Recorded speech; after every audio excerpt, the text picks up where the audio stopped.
por falar em acordar e fazer alguma coisa, né? Nós sabemos os problemas de saúde que tem em todo o Brasil. E no litoral paranaense, e vamos falar um pouco aqui de Paranaguá, que nós sabemos que o atendimento nas unidades de saúde deixa muito a desejar. E é exatamente sobre isso a nossa entrevista de hoje.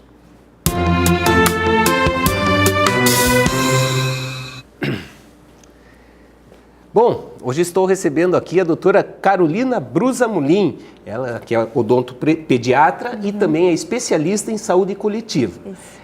Carolina, você sabe muito mais do que a gente, né, porque você é especialista na área, a dificuldade que a população tem é do atendimento básico, né?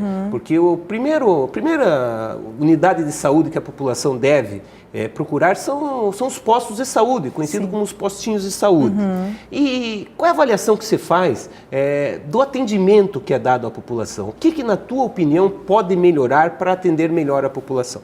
Eu acho assim, eu acho que em alguns casos a atenção básica ela não está suprindo essa demanda, ela não está sendo resolutiva o suficiente para que esse paciente não tenha que ou ir para a UPA ou ir para um centro de especialidade odontológica. Então, em alguns casos, ele vai para a unidade básica, o profissional que está lá não consegue resolver o problema dele e, em alguns casos, até acredita que seja para uma área mais especializada, encaminha esse paciente vai para uma fila de espera ou às vezes vai para a UPA, que está muito cheia, né? Tem muita gente e não consegue resolver o seu problema. Então, eu acho que falta um pouco do profissional saber realmente como resolver, em alguns casos, como resolver rápido esse problema do paciente, que é isso que tem que acontecer na atenção básica. Ele não pode ser encaminhado se a atenção básica pode resolver. Certo. E aí, como você disse, né, acaba atropelando todo o atendimento na UPA, né, engarrafando, né, porque vai todo mundo lá para a UPA. Sim. Mas os postos de saúde aqui em Paranaguá, entre outros problemas, passam, por exemplo, pelo seguinte problema. A prefeitura diz que não tem farmacêutico. E como é que um posto de saúde que serve exatamente para esse atendimento contínuo aos pacientes, que uma vez por mês, pelo menos, vão passar lá para pegar o seu remédio, se a farmácia não está aberta porque não tem farmacêutico, onde é que ele vai pegar o remédio? Então, tem que ver de onde está indo esse recurso para ter um profissional da farmácia dentro da unidade de saúde, que pode se pegar dentro da unidade de saúde, né? Então aí a gente entra num problema de gestão, porque na verdade o Sistema Único de Saúde, ele é espetacular, se a gente parar para pensar, né? Você ter o acesso gratuito à saúde... O Brasil é um dos poucos países do mundo, É um dos poucos, né? Se a gente for comparar com grandes potências como Estados Unidos ou outros países, a gente vai ver que não tem isso lá. Então ele é um sistema espetacular, porém a gestão ela é muito falha. Então às vezes a gestão não consegue ter estratégias, ou às vezes esse recurso é desviado também. A gente sabe que está vivendo um problema grande de corrupção no nosso país, né? Então, às vezes, esse recurso é desviado e daí não tem como ter esse profissional lá dentro. Certo. Então, isso é um problema de gestão mesmo que tem que ser suprido. A população precisa desse remédio. Além de ter que o governo federal ele está com um projeto de diminuir as farmácias populares, então isso pode prejudicar mais ainda a população, mas mesmo assim o profissional tem que estar lá dentro, isso é obrigatório. E tem um problema a mais, a gente ouve falar também que a UPA ela tem um atendimento 24 horas, mas a farmácia não está aberta 24 horas. Sim. Como pode isso, né, Carolina? Não pode, né?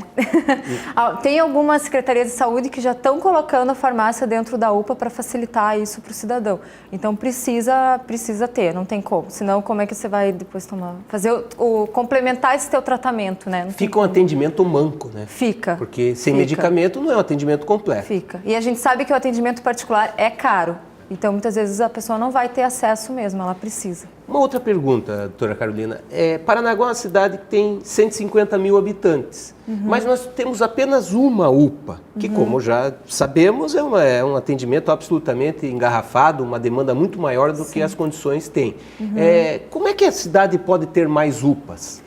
Então, todos os municípios eles têm que se inscrever em projetos, né, para o governo federal para que tenham repasse para que possa ser construído mais UPAs, mais unidades de saúde. As UPAs, tem 3 tipos de UPAs, que depende da quantidade de habitantes. Então, tem um tipo de UPA que é com 7 leitos, que é para 50 mil habitantes. Então, teoricamente, Paranaguá, que tem 133 mil habitantes, 150 mil... 150. Isso. Então, pode ter 3 UPAs. né? Que daí já ia suprir essa demanda. Então, na verdade, a Secretaria de Saúde ela tem que fazer um projeto para entrar em contato com o governo federal, receber o recurso para daí poder construir a UPA. Você sabe que eu fiz a mesma pergunta para o atual ministro da Saúde, o Ricardo Barros, que me disse, o Ministério da Saúde está aguardando os projetos que a cidade passa. Assim que passar um projeto adequado, tem UPA, tem mais UPAs aqui em Paranaguá, mesmo porque ela está numa região, digamos, geograficamente central da cidade, que é a Praça Portugal. Eu conheço onde é a UPA ali. E com certeza outras áreas da cidade, ali, Bento Munhoz da Rocha Neto em diante, e também a região ali da Vila Guarani, da Vila Cruzeiro, Jardim Araçá, também merece uma outra UPA, o que desafogaria o atendimento desta única UPA. Com certeza. E essa população às vezes não consegue ir até aquela UPA central, né? Às vezes não consegue pegar um transporte público, não tem como ir de carro ou de algum outro transporte. Então precisa suprir isso para esses bairros que são mais carentes. Outra pergunta que a população sempre faz: por que entra governo e sai governo e ninguém consegue resolver o problema da falta de médicos? E não só de médicos dos clínicos gerais, dos pediatras e dos ginecologistas, que é o trio que normalmente deve estar nos postos de saúde. Sim. Mas em Paranaguá é um luxo o posto de saúde que tem isso. Não sei se tem um posto de saúde que tem essas três especialidades, vamos dizer assim.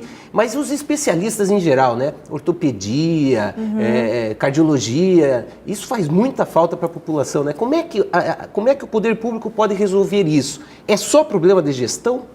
Na maioria dos casos, sim. Tem que ver a viabilidade disso em questão de recurso financeiro, se o município tem como pagar esses profissionais, como é que está sendo a questão de concurso, se tem ou demanda ou não, porque às vezes também está lançando edital e não tem ninguém interessado. Então tem que ver tudo isso. E em alguns casos, tem alguns casos que participa o público e privado para que tenta suprir essa demanda. Às vezes encaminhar para algumas clínicas, né, que tem algum convênio, alguma coisa para que essa população não fique carente disso.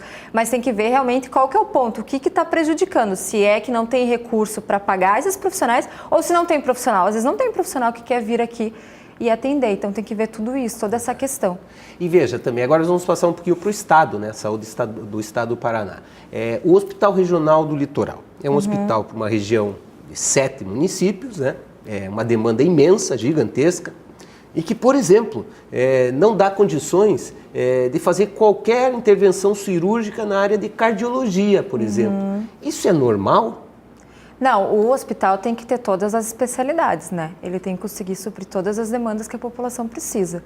Aí tem que ver o que está faltando. Tem alguns casos, a gente vê em alguns outros estados do Brasil, que às vezes o hospital tem vários leitos, mas não está conseguindo ter médico, então tem vários leitos lá abandonados e os pacientes que precisam às vezes de uma tomografia está levando 15, 20, 30 dias ou até mais, porque não tem o profissional para fazer. E às vezes tem o leito, tem o profissional e não tem o equipamento. Não tem o equipamento. Ou está quebrado, né? Então tem que ver o que está prejudicando. Por que não tem o cardiologista?